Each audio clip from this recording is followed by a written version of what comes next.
আলহামদুলিল্লাহি রাব্বিল আলামিন ওয়াসসালাতু ওয়াসসালামু আলা খাতামিল আমবিয়াই ওয়াল মুরসালিন নবিয়িনা মুহাম্মাদিন ওয়া আলা আলিহি ওয়া সাহবিহি আজমাইন আম্মা বা'দ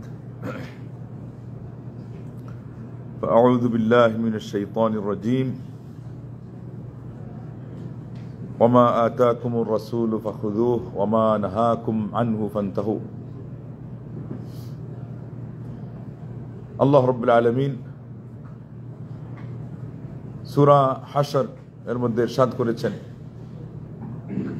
যে নবী তোমাদেরকে যা উপহার দেন তা তোমরা গ্রহণ করো, আর তিনি যা কিছু থেকে বারণ করেন তোমরা তার থেকে বিরত থাকো। গ্লাস কিন্তু ডাইন হাতে ধরা লাগবে, এই যে ডাইন হাতে। জাযাকাল্লাহ। এটাও আমাদের একটা বিধান, তাই না? আল্লাহ নবী সাল্লাল্লাহু আলাইহি ওয়াসাল্লামের নির্দেশ। এবং অনেকে আমরা ওই অভ্যাস হয়ে গেছে দেখা দেখি কোনো সময় বেখেয়ালে, কিন্তু এটা খুব কেয়ারফুল থাকার বিষয়, যেহেতু তিনি সাল্লাল্লাহু আলাইহি ওয়াসাল্লাম মানাও করছেন। আবার শেষ পর্যন্ত এটার থেকে আমরা যাতে দূরে সরে আসতে পারি, ঘৃণা জন্মানোর জন্য বলছেন তোমরা ডাইন হাতে খাও, তোমরা ডাইন হাতে পান করো, কেননা শয়তান বাম হাতে খায় এবং বাম হাতে পান করে। আমাদের শত্রু শয়তান নাকি না বন্ধু? আর মানুষ ফলো করবে কাকে? বন্ধুকে না আপনজনকে, নাকি না পর এবং দুশ্মনকে? আপনজন, আপন। এবং আপনজন বলতে এখানে দিনের ক্ষেত্রে যিনি আমার দিনের ক্ষেত্রে কাছে আমাকে করে দিবেন আল্লাহর এবং দিন সম্পর্কে জ্ঞাত করবেন, তাদের কথায় আমরা আমল করব। তাহলে আল্লাহ পাক আমাদের দুনিয়াতে আমাদেরকে কল্যাণের উপর রাখবেন, আমাদের হায়াত এবং আমাদের আয়ু, আমাদের সকল কাজে ইলমে আমলে আল্লাহ বারাকা দান করবেন।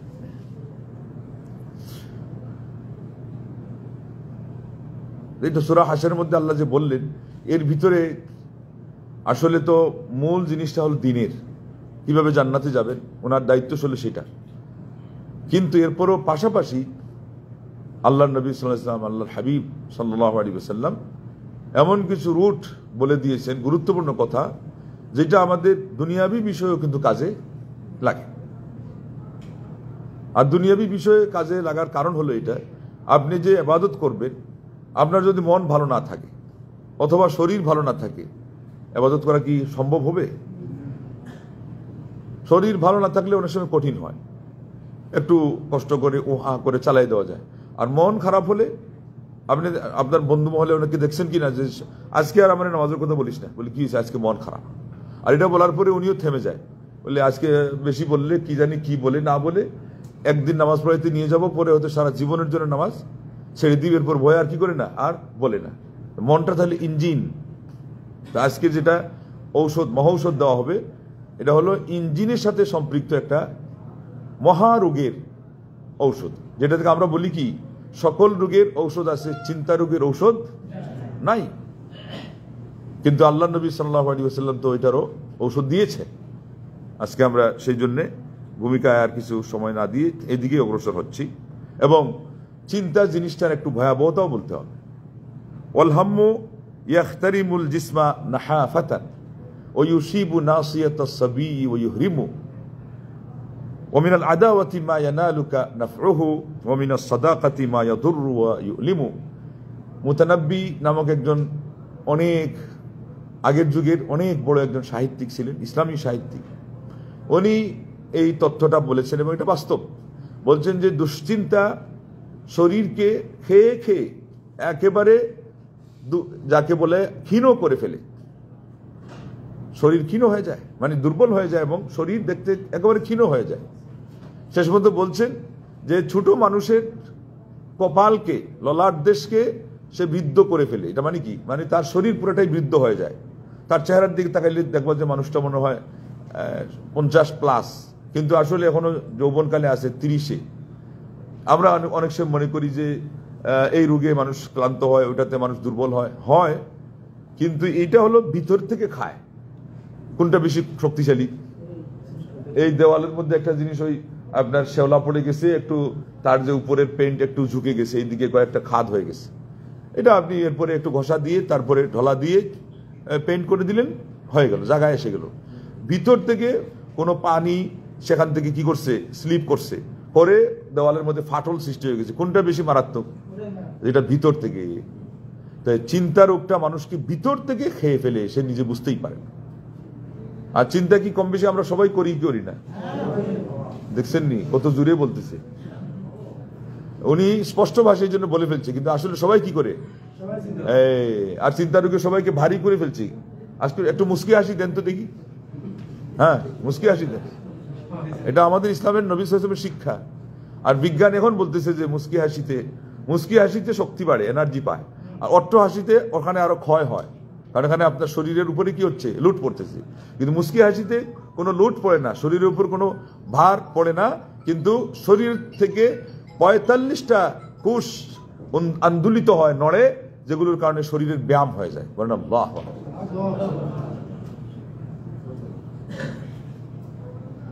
মোটামুটি 100 বার তারা হিসাব করছে, 100 বার হিসাব করলে, 100 বার মুস্কি হাসলে আপনার রীতিমতো 45 মিনিট রেস্ট নিয়ে ঘুমায়া শরীরকে যতটুকু আরাম দেওয়ার কথা, ওই আরামটা 100 বারের মতো যদি আপনি মুস্কি হাসি দিতে পারেন, এমনি অর্জন হয়ে যায়। বলেন আলহামদুলিল্লাহ। আল্লাহ নবী সাল্লাল্লাহু আলাইহি ওয়াসাল্লাম তো বললাম না, মূল আসছেন আখিরাতের জন্য। তো এখানেও বলে দিয়েছেন যে তোমরা পুণ্যের ন্যূনতম জিনিসকেও মামুলি মনে করবা না, অবহেলা করবা না, যদিও বা তোমার ভাইয়ের সামনে গিয়ে মুস্কি হাসিটা দিতে হয়। তো তিনি ওইটা বলে গেছেন ওইভাবে পুণ্য সব কাজে লাগবে কোথায়, আখিরাতে। আল্লাহ চাইলে দুনিয়াতে পুরস্কার দিয়ে দিতে পারেন, সরাসরি এটার সম্পর্কে তাইলে দুনিয়াবী জিনিসের সাথে না। স্বাস্থ্য বিজ্ঞান তো দুনিয়াবী বিষয়ের সাথে, কিন্তু বিজ্ঞান এখন এসে এটা গবেষণা করে বলে দিয়েছে, আরে তোমাদের নবী সাল্লাল্লাহু আলাইহি ওয়াসাল্লাম তো বিজ্ঞান, আমরা খোঁজ নিয়ে বিজ্ঞানের মাধ্যমে গবেষণা করে দেখছি, দুনিয়াবী উপকারের কথাও তিনি বলতে ছাড়েন নাই। তিনি ওই উদ্দেশ্যে বলেন নাই, কিন্তু কাজ হয়ে গেছে। বলেন আলহামদুলিল্লাহ। তাইলে আপনি যতটি কাজ সুন্নাহ মোতাবিক করবেন, আপনি এখন বুঝেই নিতে পারেন আমার আখিরাতেরও লাভ, দুনিয়ারও লাভ। এই জন্য তিনি বলেছেন মুসলিম শরীফের হাদিস যে আল মুমিনুল কওয়ি খায়রুন আহাব্বু ইলাল্লাহ, খায়রুন ওয়া আহাব্বু ইলাল্লাহ মিনাল মুমিনিদ দাঈফ ওয়া ফি কুল্লিন খায়র। শক্তিশালী মুমিন ভালো এবং আল্লাহর কাছে প্রিয় দুর্বল মুমিন অপেক্ষা। এরপরে বললেন সবার মধ্যে কল্যাণ আছে। আচ্ছা, একটু আগে বললেন যে ওটা ভালো, আবার বললেন সবার মধ্যে কল্যাণ আছে, কিছুটা একটু লাগে না ব্যতিক্রম? কেন আল্লাহ নবী সাল্লাল্লাহু আলাইহি ওয়াসাল্লাম এটাকে কাকে কথা বলতেছেন? মুমিন, তার উপরে ঈমান আনছে, তিনি যে দাওয়াত নিয়ে এসেছেন, যে মিশন আল্লাহ এবং আসমানি কিতাব সহ যত জিনিস উপর ঈমান আনার, এই মানুষের মধ্য থেকে কল্যাণকে আল্লাহ নবী সাল্লাল্লাহু আলাইহি ওয়াসাল্লাম একেবারে কিভাবে বিলুপ্ত ঘোষণা করবেন, সাথে সাথে তিনি বলে দিলেন যেহেতু মুমিন সে দুর্বল হলো, দুইজনের মধ্যেই কল্যাণ আছে। আল্লাহু আকবার। আবার কিন্তু ভালোর দিকে টানছেন। আগেও উৎসাহ থেকে গেছে কার জন্য? শক্তিশালী। শক্তিশালী এখানে কি উদ্দেশ্য ইমানে শক্তিশালী না, এই হাদিসের উদ্দেশ্য হলো শরীরের দিক থেকে শক্তিশালী। তাহলে আল্লাহ নবী সাল্লাল্লাহু আলাইহি ওয়াসাল্লাম এই হাদিসে আমরা দেখতে পেলাম যে আপনাকে ওই যে বললাম দিনের কাজ করতে গেলেও কি লাগবে, আপনার শক্তি লাগবে, আপনার পরিবেশ লাগবে, সামর্থ্য লাগবে, পারিপার্শ্বিকতা উপযুক্ত হওয়া লাগবে। নিরাপত্তা না থাকলে আজকে আপনি এই জায়গায় আসতে পারতেন না। করোনার সময় অনেকে কি করছেন, বিলায় বিলায় জুমার নামাজ পড়ছেন কি পড়েন নাই? কেন? যে বাহিরে বের হলে পরিবেশ অনিরাপদ। এই যে এবার আসতে পারছি আমরা, খুশি না খুশি নাই? তা আমরা তো অনেকে এটা বুঝি না। খুশি হবেন এখনকার সে আপনাদেরকে এই যারা এই বিদ্যায় পারদর্শী, ওই বিদ্যায় পারদর্শী মোটিভেশনাল বক্তা, তারা বলতেছে সকালে উঠে আপনি হাসি দেন একটা। এটা আল্লাহ নবীর শিক্ষার মধ্যে একটু আগে শুনলেন কি শুনলেন না? সাল্লাল্লাহু আলাইহি ওয়াসাল্লাম। এরপরে বলছে আপনি আল্লাহকে একবার থ্যাঙ্কস বলেন, তাদের ভাষায় বলতেছে শুকরিয়া।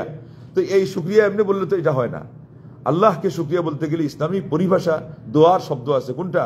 আলহামদুলিল্লাহিল্লাযী আহইয়ানা বা'দা মা আমাতানা ওয়া ইলাইহিন নুশুর।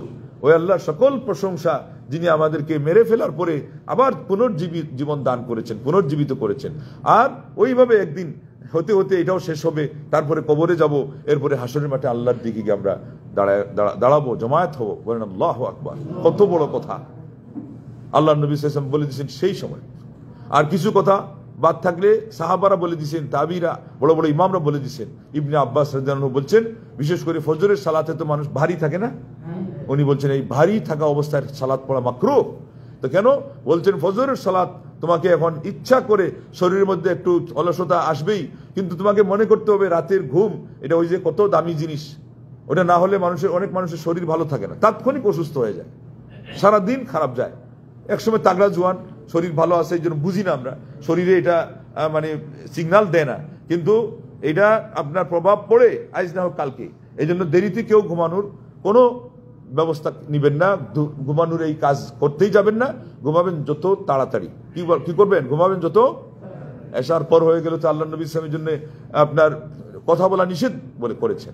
শুধু ওই ইলমের কথা, আর আরো যুদ্ধের জন্য প্রস্তুতি নেওয়া লাগতো, আরো বিশেষ যে জিনিসগুলো, এগুলো পরামর্শ ছাড়া আল্লাহ নবী সাল্লাল্লাহু আলাইহি ওয়াসাল্লাম মানা করেছেন এশার সালাত হয়ে গেলে আর জন্য কেউ দেরি না করে।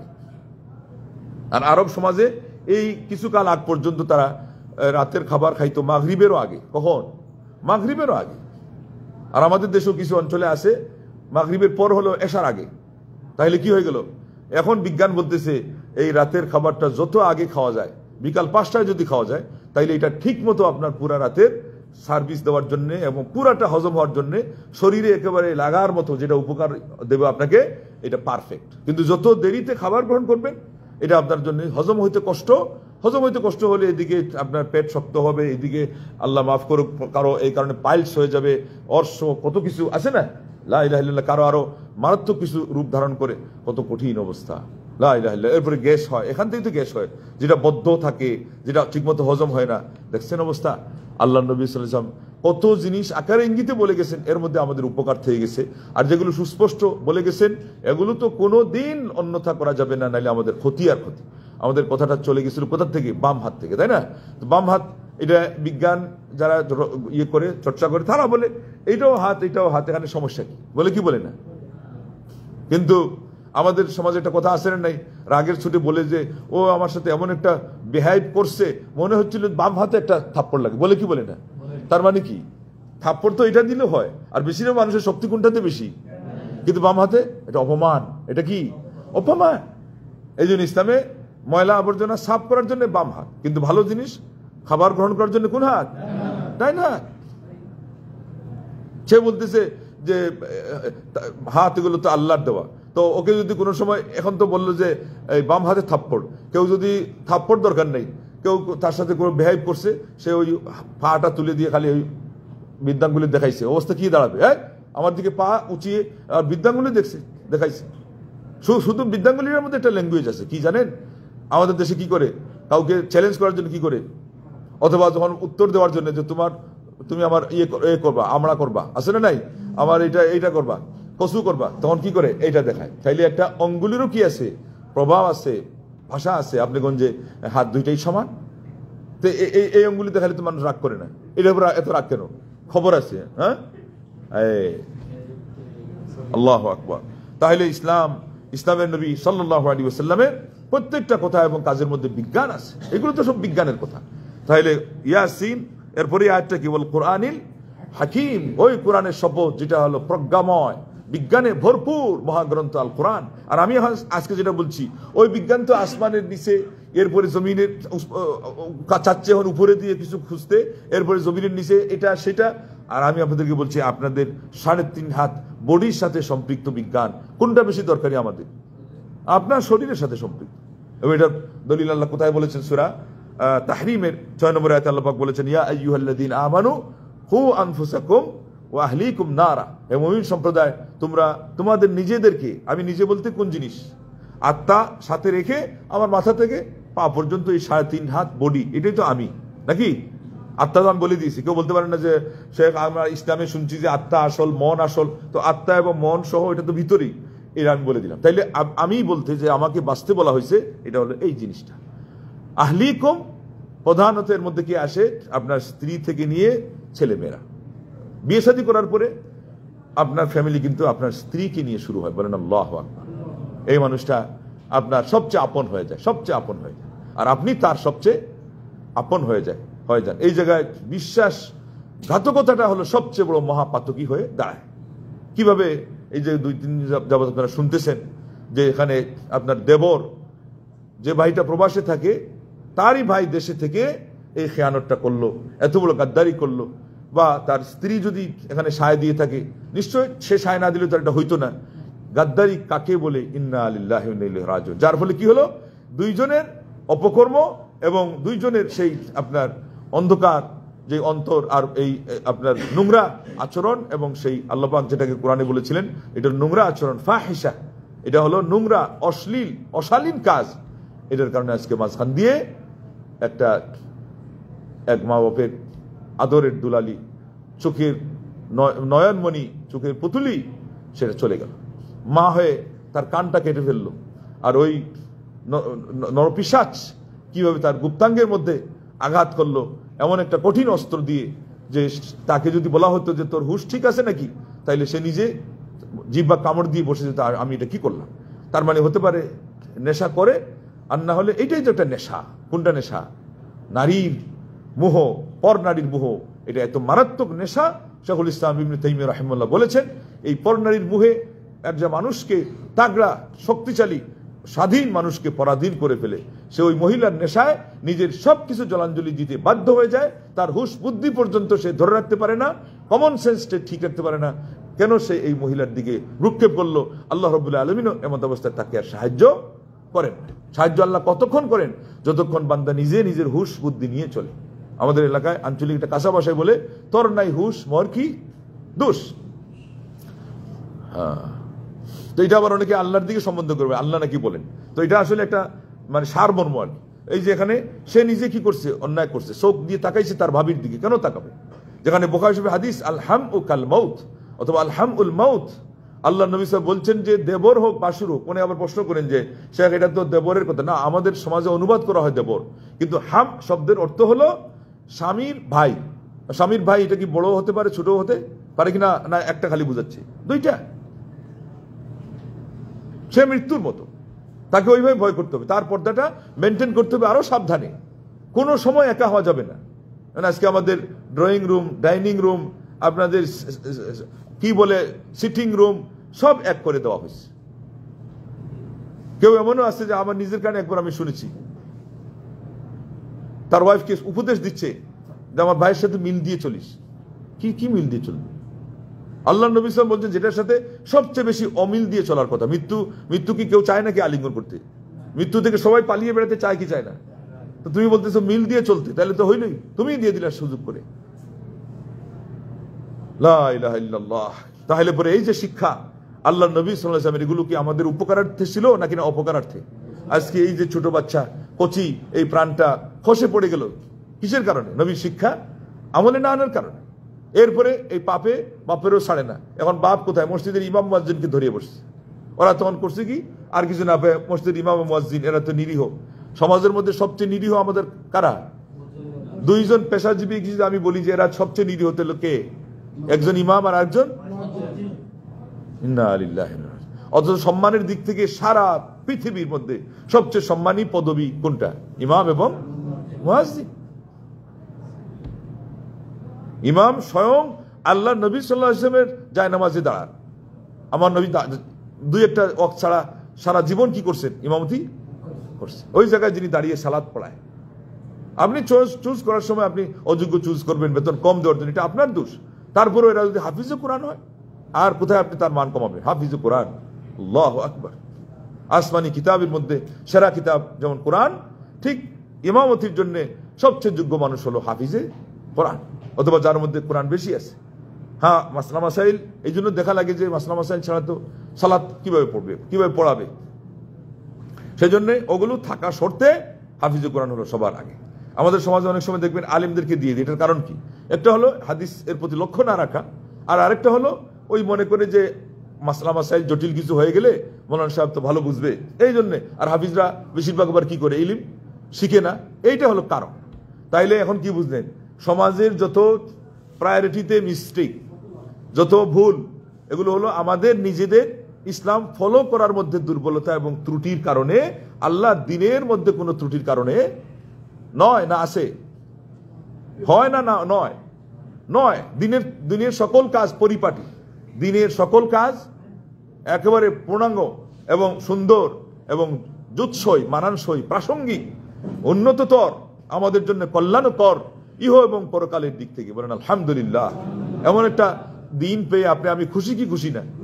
আবার মুস্কি হাসেন। হ্যাঁ, এটা সওয়াবের কাজ। তো আগামী শুক্রবার আল্লাহ যদি আমাকে হায়াতে রাখেন, তাহলে আমি প্রশ্ন করব যে এই শুক্রবার থেকে ওই শুক্রবার পর্যন্ত আপনি কয়বার মুস্কি হাসছেন? এটা নোট করে রাখবেন, এটা অভ্যাস করবেন।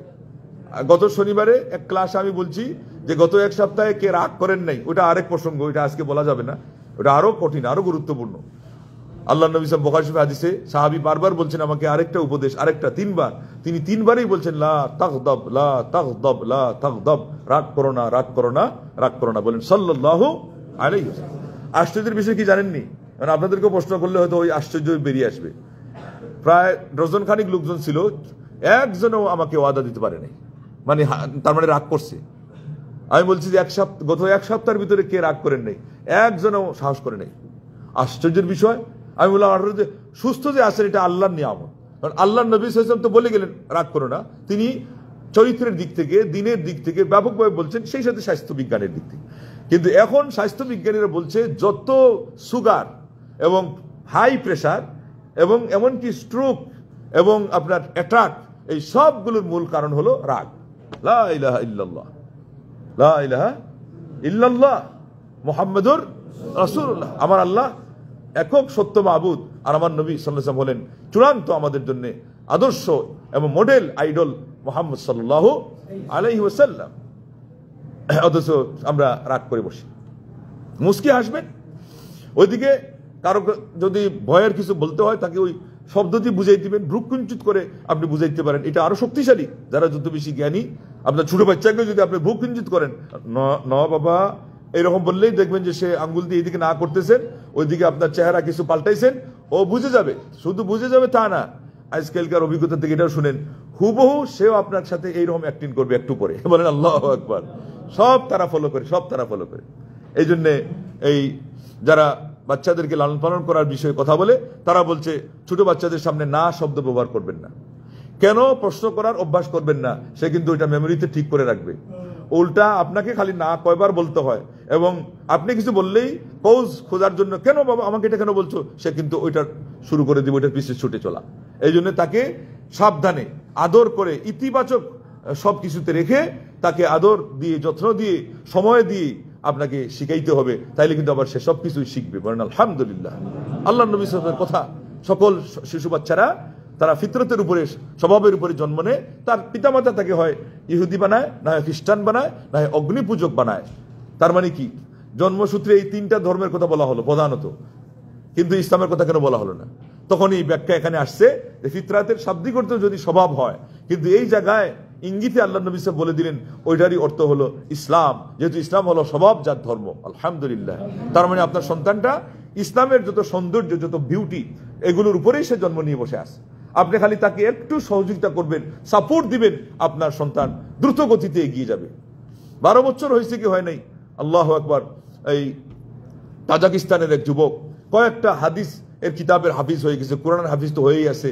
তার ফ্যামিলির মধ্যে সে 8 বছর খুব সম্ভব, তার ফ্যামিলিতে সে দর্শ দেয়, একটা কোরআনের, একটা বুখারী শরীফের। এবং সে এই জীবনে, এই আয়ুতে, আপনি তো বলছেন যে আমরা যে দেশেই থাকি, নেটে আমাদেরকে খারাপ করে লেছে, মিডিয়া সব জায়গায় ব্যাপক হয়ে গেছে, ওরা তো আমাদের চেয়ে উন্নত দেশে আছে না।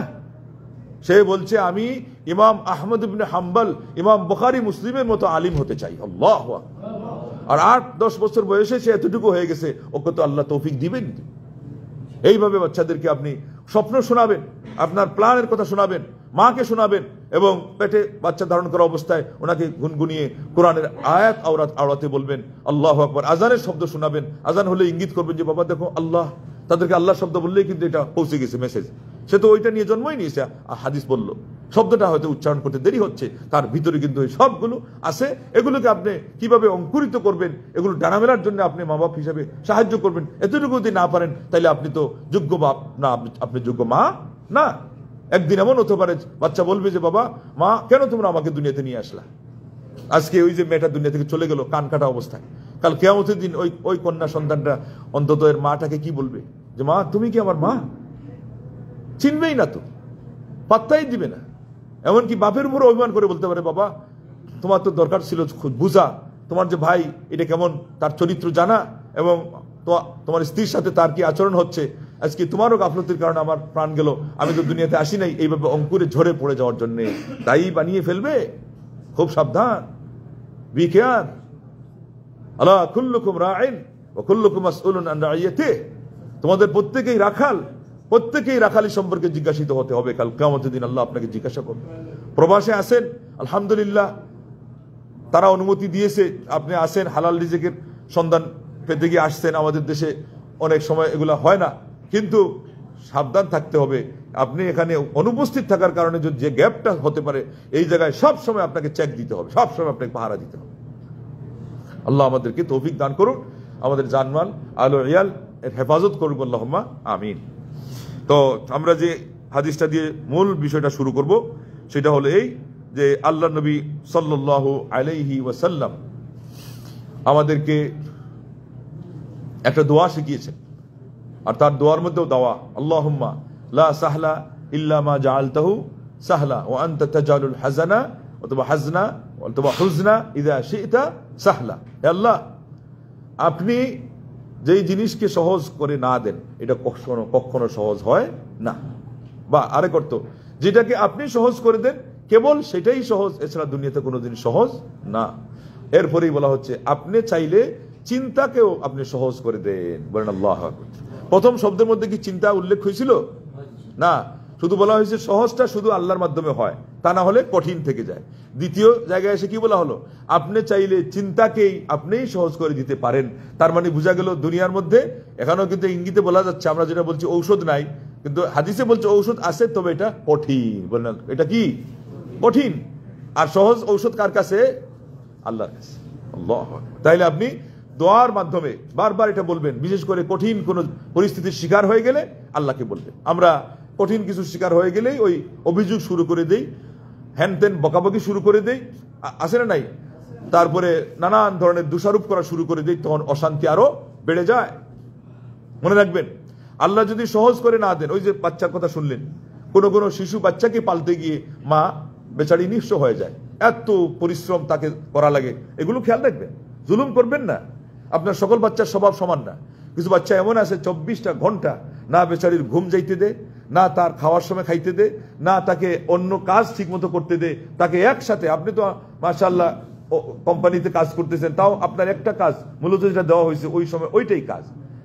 গৃহিণীরা যারা, তাদেরকে অন্যান্য দায়িত্ব যদি থাকে, ফ্যামিলিতে আরো সদস্যরা থাকে, সহজে আপনি নেন বাচ্চা সহ পালা, তার কমপক্ষে 3টা কাজ। এটা তার নিজের, আবার পরিবারের, এরা আবার কতজন। আজকাল এমন ফ্যামিলি আছে ওই যে পর্দা নাই, এখন বাসুরকেও দেখতে হয়, দেবরকেও দেখতে হয়, ওই ননদ আছে না, এগুলো এইগুলোর কোনোটা আছে এত দুষ্ট যে এগুলো একটা তাকে জ্বালিয়ে পুড়িয়ে সারখার করে ফেলে। এরপরে প্রবাস থেকে আপনি খালি তোমার আমার ফ্যামিলির সাথে ভালো ব্যবহার করো না, এগুলো হবে না। জুলুম করা যাবে না। আপনার মেয়েটা আরেক ঘরে গেলে আপনি চিন্তা করেন কি আচরণটা আপনি আশা করতেন। তাহলে নিজের মেয়ে রাজরানী আর আরেকজনের মেয়ে আসলে চাকরানী, এটা ইনসাফ হবে? কোশ্চিন কালেও না। এই জন্য বিয়ের আগে আপনাকে জানতে হবে সাংসারিকতা কাকে বলে, সংসার চালানো কত কঠিন। জ্ঞানী বলছে যে রাষ্ট্র চালানোর অভিজ্ঞতা 6 বছর যদি লাগে বা যথেষ্ট হয়, একটা মেয়েকে দিয়ে সংসার চালানোর জন্য 14 বছরের অভিজ্ঞতা লাগে। আর আপনি খালি বিয়ে করছেন, আমি এত টাকা মোহর দিয়ে আনলি, সেটা কিনে আনছে, এটা মাছ বাজার থেকে মাছ কিনে আনছে না ছাগল কিনে আনছে, এটা মানুষ, আরেকজনের তার কলিজার টুকরা। আপনার মেয়ে হলে আপনি বুঝবেন যে একটা মেয়ে কাকে বলে। আর আরেকটা দিক হলো আল্লাহ রাব্বুল আলামিন, এটা পরীক্ষার জন্যই হবে। কারণ অনেক পুরুষ আছে ওইরকম একটা বেকার লোক না থাকলে ওরা ভালো মানুষ হতেই পারতো না, ওরা ভালোভাবে চলতোই না। এই জন্য তাদের স্বভাবের মধ্যে কিছু বক্রতা রাখা আছে। ওই যে পাঁজর থেকে সৃষ্টি করা হয়েছে, আল্লাহ নবী বললেন না, সরাসরি কিন্তু এদেরকে তৈরি করা হয় না, সরাসরি মা হাওয়াকে তৈরি করা হয়েছে, সরাসরি মাটি দিয়ে আপাদ মস্তক বাবা আদমকে তৈরি করা হয়েছে। আমরা হলাম ওটা নির্যাস, আমরা ওটার কি নির্যাস। এই জন্য মাটিটা আমাদের সমাজ, আমাদের শরীরে আরো অন্যান্য যে প্রধান 3টা আত্মাসহ 4টা উপাদান আছে, তার মধ্যে হলো মাটিটা প্রধান। আর ওদের মধ্যে একটা স্বভাবের মধ্যে বক্রতা হলো প্রধান। সে আঁকাবাঁকা বুঝবে, চিন্তা করবে, বকবে আপনাকে, এমন অবস্থায় আপনাকে সাবধান হয়ে যেতে হবে। সৌদি আরবের একজন রসিক বক্তা বলছেন যে পরিবার সামলানো এবং আপনার গৃহিণীকে থামানোর পদ্ধতি কি। আর মাঝখানে বলে দিই থামানো কেন, কারণ আমাদের ভাষাতেই বলছে যে আপনি যদি স্ত্রী গরম হয়ে যাওয়ার পরে বলেন যে ঠান্ডা হইতে, তাহলে গরম কত প্রকার এবং কি কি সবকিছু আপনাকে ওই দিনই দেখাইয়া ছাড়িয়ে দিবে। আপনার ফ্যামিলি কোথায় যাবে, সন্তান কোথায় যাবে, ওরা হুঁশ রাখে না। রাগের মাত্রাটা ওদের তুলনামূলক বেশি। ওরা আবেগী মানুষ, আবেগও বেশি, আবার রেগে গেলে রাগ হবে। সে আপনি সহজে মনে করে এত কিছু আমাকে বললো, সে আমি ছাড়া বুঝে না, এখন এত রাগ করলো কেন, নিশ্চয়ই সে আমাকে খারাপ দেন না। এটা আপনার ভুল ধারণা। ওরা যে স্বামীকে নেয়, আলহামদুলিল্লাহ বেশিরভাগ মেয়েরা এখনো ওইভাবে আছে। হ্যাঁ, যারা ওই যে আরেক জায়গায় রিলেশন করছে, এই নিমক হারামগুলোকে আনাই ভুল। এগুলোকে দেখার আগেই, আপনি আনার আগে চেক করে আনতে হবে কারোর সাথে কোনো সম্পর্ক ছিল কি ছিল না, অথবা এখন অন্তত আল্লাহ মাফ করুক এখন নাই, জিরো, মোবাইল সহ যদি চেক করা হয়, যদি চ্যালেঞ্জ করে বলতে পারে, আজকালকার যুগে এটা বড় একটা প্রশ্ন আপনার ওই যে দেখতে যাওয়ার মধ্যে, কেননা এইটার থেকেই সূত্রপাত থেকে যায় এবং এরপরে দেখা যায় সংসার আর চলছে না।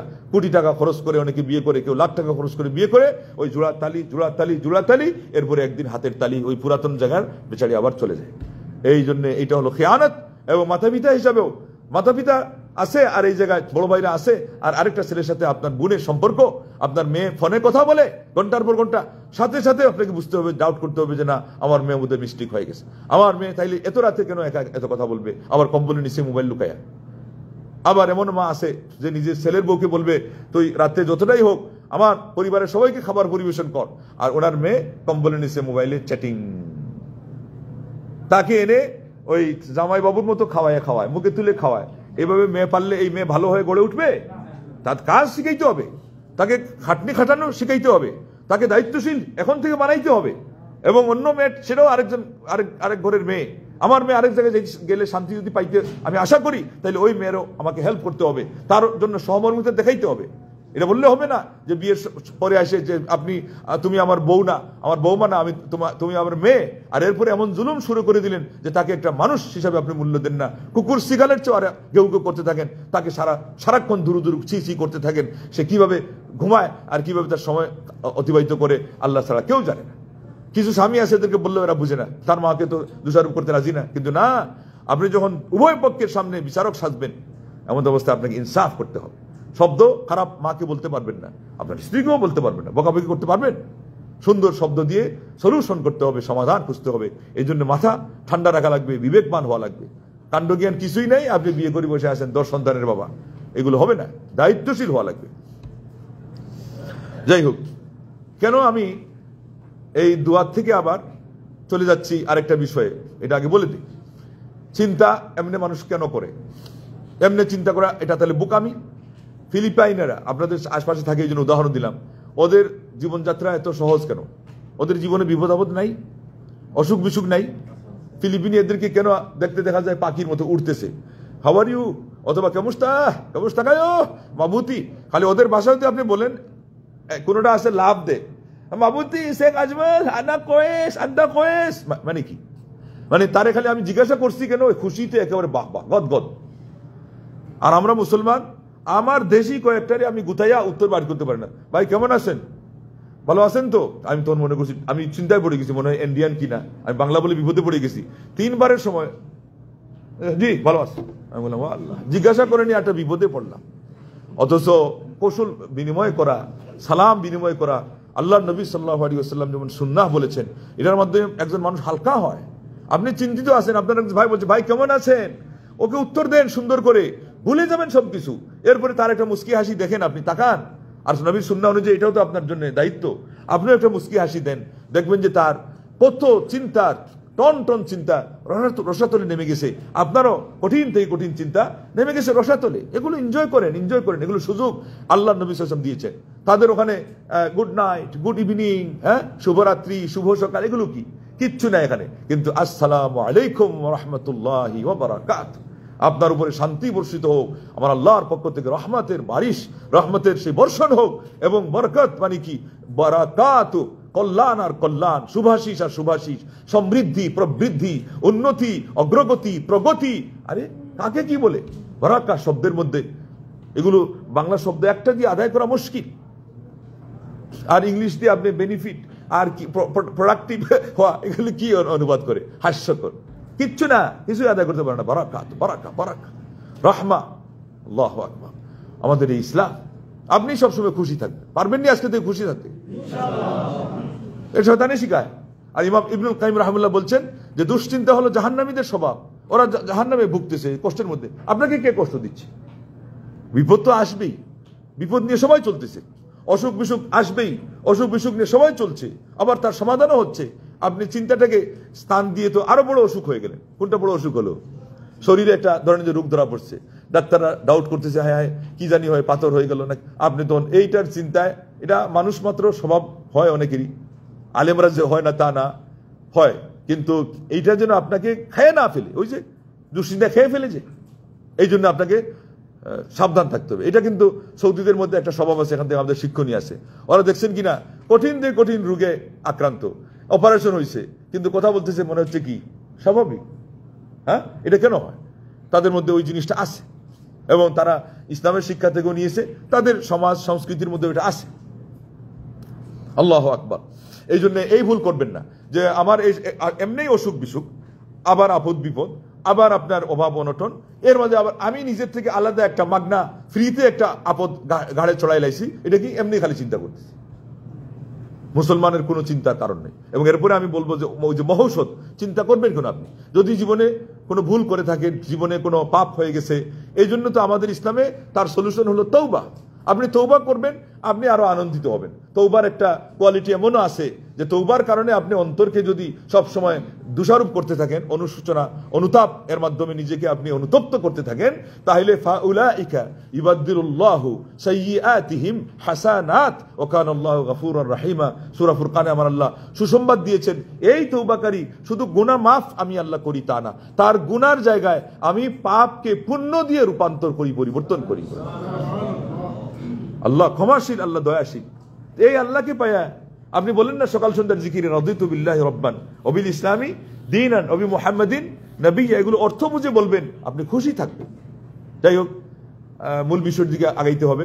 ইবনে আব্বাস রাদিয়াল্লাহু আনহু বলছিলেন যে ফজরের সালাতে ভারী মন নিয়ে সালাত পড়া মাকরুহ, তাইলে খুশি মন নিয়ে, হালকা মন নিয়ে, ফুরফুরে অন্তর নিয়ে সালাত পড়বেন। আপনি উঠতে পারছেন, কত মানুষ উঠতে পারে না। আর এর উপকারিতা দেখছেন কিনা, অনেক অসুখ বিসুখ, আপনি শুয়ে থাকলে শরীর আরো ভারী হইতো, কিন্তু ফজরের সালাতে আপনি উঠে গেছেন, গিয়ে দেখেন অসুখের শতকরা 99% ঝরে পড়ে গেছে। বাস্তব না অবাস্তব? এমনি তো স্বাভাবিক অবস্থায় সুস্থ অবস্থায় পড়লে আপনি ভালো থাকেন, বুঝতে পারেন না, কিন্তু যখন শরীর ভারী থাকে ওই সময় একদিন মিলাইয়ে দেখেন, কোনো কারণে যদি না গিয়ে থাকেন আর আরেকদিন গেছেন, আপনার কোন দিনটা ভালো যায়। পুরা দিন আপনি যেন সুস্থ হয়ে গেছেন, 90 থেকে 99% আপনার ব্যবস্থাপনা হয়ে গেছে শুধু ফজরের সালাতটা জামাতে পড়ার কারণে। বলেন আল্লাহ। যে একটা প্রশ্ন করতে পারি, আজকে কি বার? আজকের ফজরের সালাত জামাতে কয়জন যান নাই? একটু হাত তুলবেন। আমি দেখবো না আপনারা মুখ নিচের দিকে তাকিয়ে। জামাত হয় নাই, হাতটা তুলেন দিকে। সত্য কথা বলতেছেন তো? জামাত হয় নাই, জামাতে যাওয়া হয় নাই। আচ্ছা, আবার নামার দিকে। হয়তো কথা বুঝতে ভুল হয়। যারা জামাতে পড়ছেন এবার হাত তুলেন দিকে।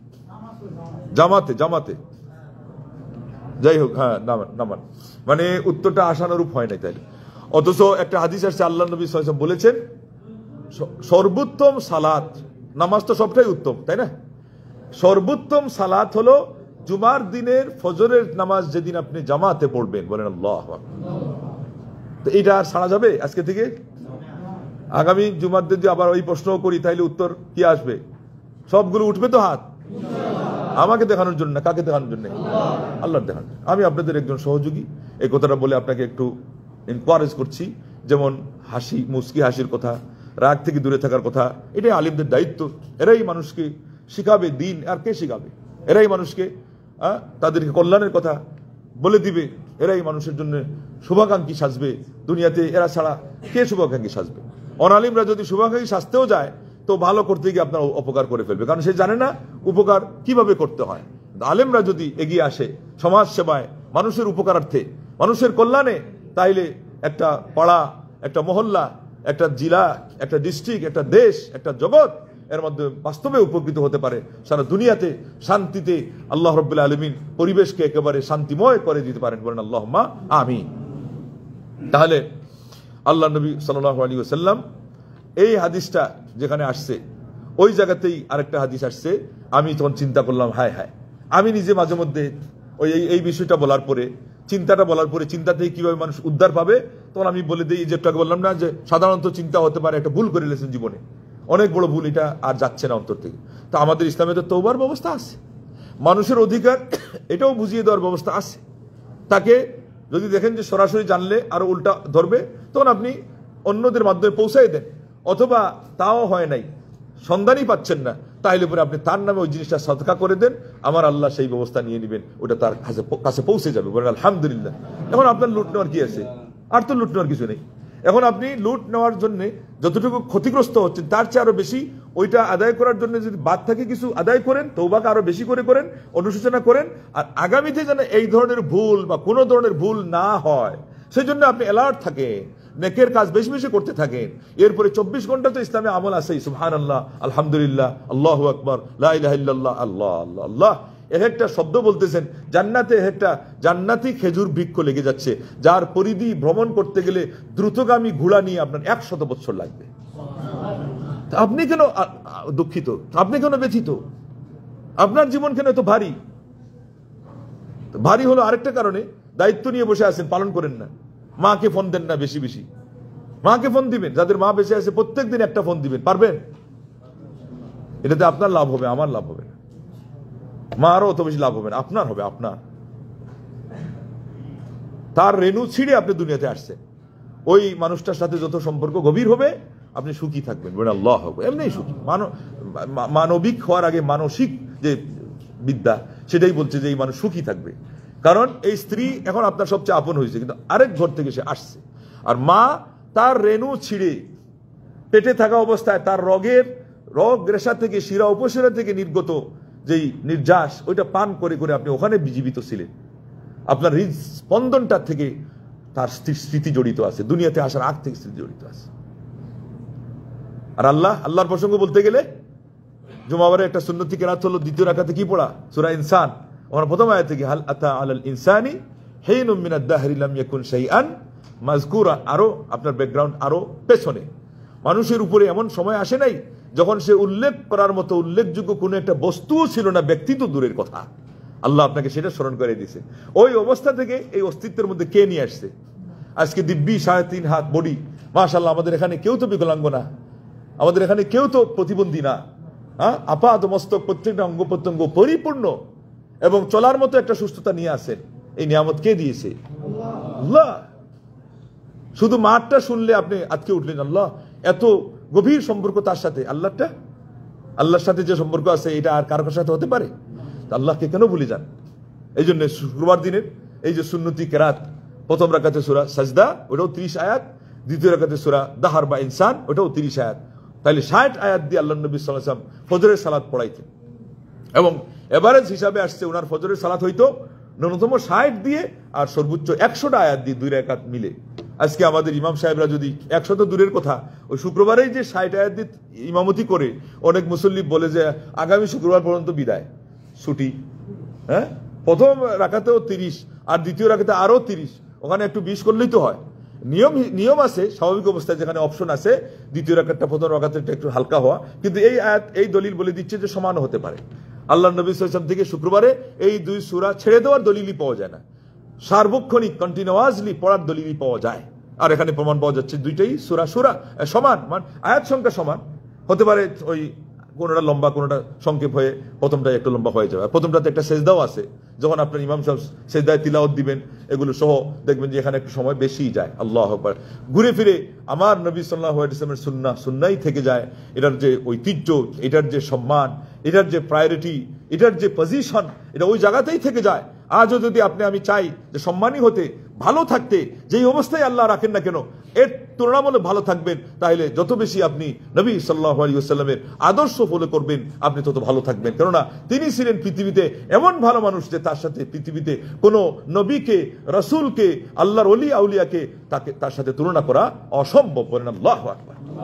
আর বৈজ্ঞানিক তো দূরের কথা, বৈজ্ঞানিকরা নিজেরাই বলছে যে কার সাথে তোমরা কাকে তুলনা করো? হ্যাঁ, কার সাথে তোমরা কাকে তুলনা করো? আমাদের পাত্তাই নাই তার সাথে। যারা চিনেছে তারা বুঝেছে। আল্লাহ নবী সাল্লাল্লাহু আলাইহি ওয়াসাল্লাম ওই হাদিসের সাথেই বলার পরে আরেকটা হাদিস বলেছেন, এবং রাউীগণ তারাও মানে প্রজ্ঞার সাথে এই হাদিসটা নিয়ে এসেছেন যে আপনার কোনো পাপ যদি হয়ে যায় তাহলে আপনি কি করবেন? বলে তওবা করতে হবে। আমি চিন্তা করলাম যে কিভাবে ওইটার পরে এই হাদিসটা এসে গেল, লা ইলাহা ইল্লাল্লাহ, সাথে সাথে এসে গেছে। ওই দোয়াটা শেষ হয়েছে, তারপরে বলেছেন যে যেই বান্দা মান আযনাবা যামবান, যেই ব্যক্তি কোনো একটা গুনাহ করে ফেললো, সে কি করবে? আল্লাহ নবী সাল্লাল্লাহু আলাইহি ওয়াসাল্লাম বলেছেন সে 2 রাকাত সালাত পড়বে। তাইলে সালাতুত তাওবা পাওয়া গেল। কি পাওয়া গেল? সালাতুত তাওবা। ইসলামে সালাতুত তাওবা আছে না নাই? এবং কোরআনে আল্লাহ পাক বলে দিয়েছে সূরা আল ইমরানে 135 নম্বর আয়াত। আমি আশা করব এগুলো আপনারা খেয়াল রাখবেন, কিছু নোট করবেন। সূরা আল ইমরান কত নম্বর আয়াত? 135 নম্বর আয়াত। এটা আল্লাহ বলে দিয়েছেন ওয়াল্লাযীনা ইযা ফাআলু ফাহিশাতান আও যালামু আনফুসাহুম যাকারুল্লাহ ফাস্তাগফিরু লিযুনুবিহিম ওয়া মান ইয়াগফিরু যুনুবা ইল্লাল্লাহ। ফাহিশা মানে এটা বড় পাপ, ওই যে নোংরা পাপ, যেটা হলো অশ্লীল, অশালীন। এর মধ্যে জিনা, এটা একেবারে সব দিক থেকেই অশালীন। এটা ন্যাক্কারজনক আচরণ, নোংরা আচরণ। সুস্থ বিবেকবান ছাড়া বিবিচার এই কাজে কেউ যায় না। আরব সমাজে একটা প্রচলিত কথাই ছিল যে আরবিয়ান মহিলারা বেবিচার করে না। আরেকটা কথা আছে ইসলামী সাহিত্যের মধ্যে, স্বাধীন মহিলারা বেবিচার করে না। তার মানে পরাধীন বান্দি, ওই বেচারি মানুষ নার্ভাস থাকে সবসময়, তার মানসিকতা একটু নিচু মনের থাকে, তখন বলছে যে হতে পারে। এছাড়া স্বাধীন মহিলা সে আরব হোক অনারব হোক। আর আরেকটা হলো বিশেষত্ব আরবিয়ান মহিলাদের, যে তারা বেবিচার করতো না। আজকাল আপনি খুঁজে পাবেন এগুলো। এই স্বভাবগুলো কি হয়ে গেছে? কলুষিত হয়ে গেছে, এলোমেলো হয়ে গেছে। লাকাদ ইখতাল্লাতিল মাফাহিমু ওয়াল কিয়ামু ওয়া তাসাদাফাত তাউসু ওয়া যিবু ওয়াল গনামু। আজকের দিনে এসে নিক্তি, মাপযন্ত্র, পাল্লা এগুলো বিঘ্নিত হয়ে গেছে। আগে সবটা জায়গায় জায়গায় ছিল। এই যে আরাবিয়ানের জায়গায় ছিল, অনারবের জায়গায় ছিল। যার যেটা ঐতিহ্য সেটা নিয়ে তারা সক্রিয়তায় ছিল। তারা সেটার মধ্যে আপনার আল্লাহু আকবার আলাকুজ্জুল আদর্শ নিয়েছিল। মহিলা যেই সমাজের যেইভাবে হওয়ার সেইভাবেই ছিল। আজকে মহিলাদের মধ্যে পুরুষের স্বভাব, অনেক পুরুষের মধ্যে মেয়েলি স্বভাব, আরাবিয়ানদের মধ্যে অনারবদের স্বভাব, অনারবদের মধ্যে আরবদের স্বভাব, স্বাধীনদের মধ্যে পরাধীনদের স্বভাব, পরাধীনদের মধ্যে স্বাধীনদের স্বভাব। এলোমেলো হয়ে গেছে, উলট পালট হয়ে গেছে দুনিয়ার কারবার। পিস ডালা ওই রাস্তাটিতে চলছে স্টিমার, হয়েছে না নাই? আরবিয়ানরা কত সুন্দর করে বলেছিল যে ময়ূর পাখি এবং খেকশিয়াল আর আপনার ছাগল আর খেকশিয়াল একসাথে হলে কি ছাগলের জান বাঁচবে? ময়ূর পাখি তো বলছে এই তিনটা এক জায়গায় এসে গেছে। এই জন্য মারামারি, কাটাকাটি, পর্দা নষ্ট হয়ে গেছে, জিনা, এরপরে জিনাকে কেন্দ্র করে হত্যা। দেখছেন অবস্থা? অথচ এটার ব্যাকগ্রাউন্ড বনি ইসরায়েলে আগামী দিন সময় হলে বলবো। এখন মাঝখানে ইন্টারফেয়ার বেশি করলে আপনারা মূল বিষয় থেকে দূরে সরে যাবেন। আমার মূল মেসেজটা যাতে সহজে পৌঁছায়, এই জন্য আজকে আর বাহিরে আমি যাবো না। ইনশাল্লাহ চেষ্টা করছি মূল বিষয়টা এখন পরিষ্কার করার জন্য। যে সময়টুকু আছে দোয়া করেন আল্লাহ যেন তৌফিক দেন। বলেন আল্লাহুম্মা আমিন। কথা মনে রাখতে পারতেছেন তো প্রথম থেকে? মূল বিষয়টা কোনটা? যে দুশ্চিন্তা, আমরা শিরোনাম ধরে রাখবেন, চিন্তা রোগের ঔষধ ইসলামে আছে, আমাদের কাছে নাই। এবং আছে যে এটা কিভাবে, আমি আপনাদের বাস্তব থেকে কিছু উদাহরণ দিয়ে, কিছু দলিল এদিক সেদিক যেগুলো আছে এগুলো নিয়ে বুঝাইতে চেষ্টা করেছি। এখন এসে গেছি তার ঔষধ। যে আপনি কেন ভারী থাকবেন? মাঝখানে এটা বলি কারণ এটা আজকে মূল পয়েন্টে নেই। ভারী হওয়ার আরেকটা কারণ হলো আপনার ঘাড়ে আপনি দায়িত্ব চাপায় রাখেন। এই যে ফজরের নামাজ জামাতে গেলেন না, এটা দায়িত্ব কিন্তু আপনার গায়ে লটকে আছে। আপনি মুসলমান, আপনি নিজে খুব ভালো করে ফিল করতে না চাইলেও আপনার অন্তর কিন্তু এটাকে নিচ্ছে যে আজকে তো আপনি আমাকে নামাজে নিয়ে যান নাই, সে ভারী হয়ে গেছে। ডিউটি, যে ডিউটির আপনার রিজেক্টে হালাল হবে, সেখানে আপনি গ্যাপ দেন, ডিউটি খ্যাপ করেন। ওইদিকে আপনি অতিরিক্ত ইনকামের জন্য খুব খুশি, ইনকাম করতেছেন, আপনি সুখী হতে পারছেন না। ভিতর থেকে মেসেজ আসতেছে তুমি সুখী হবা কিভাবে, যেখানে তোমার মূল দায়িত্ব ডিউটি, ওখানে তুমি খামখালি করতেছো, খেয়ানত করতেছো। আর ওখানে তুমি ওই কিছু কয়েকটা লাভ করে এগুলো দিয়ে লাভ হবে না। একটা হলো অন্তর আপনাকে মেসেজ দিবে উল্টা, সুখী হওয়ার জন্য ইঞ্জিন যেটা, ওখান থেকে আপনি অসুখী হচ্ছেন। দ্বিতীয় হলো ওইটার খেসারত যদি আপনাকে পেয়ে যায়, কাজের যে বরাকা, সম্পদের যে সুবাদ, বারাকা ওইটা কমে যায়, তার থেকে আপনি আরো অসুখী হয়ে যাবেন, আরো দুঃখী হয়ে যাবেন, আরো বড় বিপদগ্রস্ত হয়ে যাবেন। কখনো কোনো ধরনের অ্যাক্সিডেন্টের সম্মুখীন হতে পারেন, কোনো সময় কোন জায়গায় গিয়ে আপনি আটকা পড়ে গিয়ে শেষ পর্যন্ত পানিশমেন্টের সম্মুখীন হয়ে যেতে পারেন। এই গত সপ্তাহে এক ভাই আমাকে এসে বলতেছে যে শেখ দোয়া করেন আমার কোনো বদনজর লাগলো কিনা। বলে কি হয়েছে? বলে আমার উপরে কোম্পানির পক্ষ থেকে অ্যাকশন আসতে আসতে এমন আসছে যে এই গতকাল আমার চাবিটাও নিয়ে নিছে, মানে গাড়ি ড্রাইভার ছিল। আমি বললাম এটা হতে পারে, হতে আপনি ঝাড়ফুঁক নেন, কিন্তু নিজে খোঁজ নিয়ে দেখেন নিজের কোনো দোষ ছিল কিনা। এই তো নিজের থেকে যদি দোষ হয়, তাহলে আপনি বদনজরকে দোষ দিয়ে লাভ হবে? অথবা কে আপনার ক্ষতি করছে, কে আপনার উপরে জাদু মন্ত্র করছে, কালাজান, অগ্নিবান, কালা জাদু, এগুলো দিয়ে লাভ নাই। সবচেয়ে বড় তাইলে ঔষধ কোন জায়গায়? আমার কাছে। আর সবচেয়ে বড় সমস্যা কে? আমি নিজে। তো এই জন্যে দায়িত্ব গ্যাপ রাখবেন না, দায়িত্বের মধ্যে গ্যাপ রাখবেন না, দায়িত্বভার বোঝা রাখবেন না, সাথে সাথে এটাকে আদায় করে ফেলবেন, দেখবেন আপনি সুখী। টাকা আছে, গরিবদেরকে দান করেন, এর আগে জাকাত আদায় করেন, আপনার যে সুখী কেউ থাকবে না। সালাতের সময় হয়েছে, আগে এটা আদায় করেন। এই যে হুমড়া চুমড়া দুমড়া সৌদিরা এই গান গাচ্ছে, কোনো সময় ধূমপানও করতেছে, আগর বাগর, এরপরে দেখছেননি তারা সুখী। এটা খালি ধনী হওয়ার কারণে নয়, বেশিরভাগ গিয়ে দেখছেননি খালি আল্লাহু আকবার হয়েছে, আর ওইদিকে আড্ডা টাড্ডা, আনন্দ, আয়েশ, উল্লাস, অপচয় মহাপচয়, এগুলো তো উল্টা। তারপরেও কি আজান হয়েছে, আমার আল্লাহরে খুশি করার মতো যে সবচেয়ে বড় কাজ সালাত, ফরজ রাকাতগুলো অন্তত সে পড়ে ওই আবার আগরম পাগরম করে হাঁটিয়ে চলে আসতেছে, কিন্তু সালাতের মধ্যে কি নাই, কোনো ত্রুটি নাই। আজ পর্যন্ত আমাদের দেশের যে সমস্ত ভাইরা সৌদি আরবের স্মৃতি স্মরণ করে, তার মধ্যে আমি দেখছি প্রধানটা এটাই করে যে শেখ তাদের একটা স্বভাব দেখছি, এই যে আমাকে নিয়ে গেল ইস্তেরাহায়, এটা খাচ্ছে ওইটা খাচ্ছে, কখনো কিছু গান এগুলো শুনতেছে, কিন্তু সে খালি সালাত হয়ে গেল আমাকেও বলতেছে মোহাম্মদ আল্লাহ সালা সালা বলে, কি বলে না, বলেন আল্লাহু আকবার। এটা তো শক্তি, ইমানই শক্তি, শরীরের এনার্জি, এটা তো সুখ। এইভাবে আপনি সুখী হতে পারবেন। তো যাই হোক, লুট রাখবেন না, অতএব গুনাহও বাদ রাখবেন না, গুনাহ থেকেও তওবা করবেন। আর এরপরে যেটা শেষের দিকে এসে যায়, যেহেতু আমাদের ওয়ার্নিং এসে গেছে, সেটা হলো আল্লাহ নবী সাল্লাল্লাহু আলাইহি ওয়াসাল্লাম আমাদেরকে দোয়া শিখিয়েছেন। সময় যেহেতু আজকে কম, এটা শুধু পয়েন্ট বলে রাখি যে আমি উপশমের কথা বললাম না, একটা হলো তওবা করা, আর একটা হলো দায়ভার নিজের ঘাড়ে রাখবেন না। তাইলে আপনার শরীরে যত তাগড়া হন না কেন, ইঞ্জিন দুর্বল হতে থাকবে, কারণ ইঞ্জিনটা আল্লাহর খোরাক চায়, আল্লাহ তাকে সৃষ্টি করছেন না, বডিটাও তো আল্লাহ দিয়েছেন। এরা সব চলে কিন্তু আল্লাহর কথায়, সারা পৃথিবী চলে কার কথায়? আল্লাহর কথা। এটা বুঝে আসে কখন? যখন অসুখ হয়ে যায় আর বয়স বেড়ে যায়, বয়স বেড়ে যায়। একজনে ফেসবুকে দিয়েছে যে একটা বয়স ছিল যে শরীরকে গায়ের জোর দিয়ে কিছু মানায় নিতে পারতাম, মানে আমার একটু লুট বেশি করতে হবে, তারপরেও শরীর মানতেছে যে এই কাজটা আজকে করার না, যতটুকু করার না করছি, শরীর কিছু বলে নাই। কিন্তু এখন এমন এক বয়সে আসছি, খালি যদি পরিমাণের একটু বেশি শরীরকে দিতে যাই, সে কি বলে, খবরদার বেশি দিবেন আমি অ্যাটাক করে বসু, বেশি দিবেন আপনাকে স্ট্রোক করতে হবে, বেশি দিবেন আগামী দিন আমি বিছনায় শুয়ে থাকুন। সিগন্যাল, এমন সিগন্যাল পেয়ে গেছে, বাস্তব কেউ বাস্তব।